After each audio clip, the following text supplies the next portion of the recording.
Grace tabernacle apostolic search உள்ளான மனிதன் புதிய நாளுக்குள் அனுதின தியானம் வெள்ளிக்கிழமை டிசம்பர் மாதம் 8ஆம் தேதி 2023ஆம் ஆண்டு.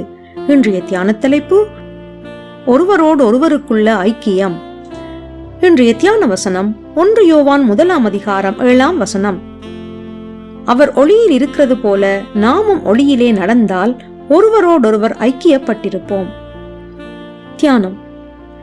பல ஆண்டு காலமாக குறிப்பிட்ட ஒரு கிராமத்தில் மின்சார வசதிகள் இல்லாதிருந்ததால் இரவு நேரங்களிலே அந்த கிராமத்தின் தெருவழியாக செல்வது கடினமாக இருந்து வந்தது. அதனால் அந்த கிராமத்தின் முதல்வர் அரச அதிகாரிகளிடத்தில் விண்ணப்பித்திருந்தார். அதன் பலனாக அந்த தெருவிலே மின் கம்பங்களை இரு கரையிலும் நேர்த்தியாக நாட்டப்பட்டு அதிலே ஒளி வீசும் மின்குமிழ்களை பொருத்தினார்கள். யாவும் அழகாக அலங்கரிக்கப்பட்டிருந்தது. வேலைகள் யாவும் பூர்த்தியான பின்பு முன்குறித்த இரவிலே மின்குமிழ்களை முதன்முறையாக ஒளிவீச பண்ணும் விழாவிற்கு சில அதிகாரிகளும் ஊர் மக்கள் யாவரும் வருகை தந்திருந்தார்கள். கிராம மக்களின் கரகோஷத்தோடு கிராமத்தின் முதல்வர் அந்த மின்சார குமிழ்களை ஏற்றும்படிக்கு மின்விசை நிலை மாற்றியை அமுக்கிய போது மின்குமிழ்கள் ஒளி வீசவில்லை.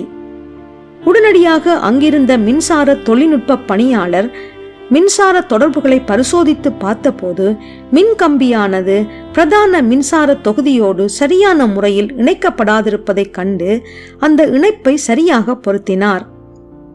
அப்போது அந்த தெரு முழுவதும் ஒளி பிரகாசித்தது.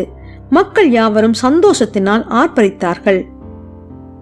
ஆம் பிரியமானவர்களே, மின் கம்பங்களும் மின் குமிழ்களும் நேர்த்தியாக பொருத்தப்பட்டிருந்த அந்த அலங்காரமானது பகல் வேளைகளிலே மிக அழகாக காட்சியளித்தது. ஆனால் இருள் சூழ்ந்த போது மின் குமிழ்களை ஏற்ற முடியவில்லை. அவையாவும் அழகாக காட்சி அளித்ததனால் பலன் என்ன? அதுபோலவே நம்முடைய ஐக்கியமும் அழகாகவும் நேர்த்தியாகவும் ஜனத்திரள் நிறைந்ததாகவும் காணப்படலாம். ஆனால் அந்த ஐக்கியமானது பிரதான ஆசாரியராகிய இயேசுவோடு இணைக்கப்படாதிருந்தால் விசுவாசிகள் மத்தியிலே தெய்வீக ஐக்கியம் உண்டாயிருக்காது. இருளில் பிரகாசிப்பிக்கிற மகிமையின் ஒளி அங்கே இருக்காது.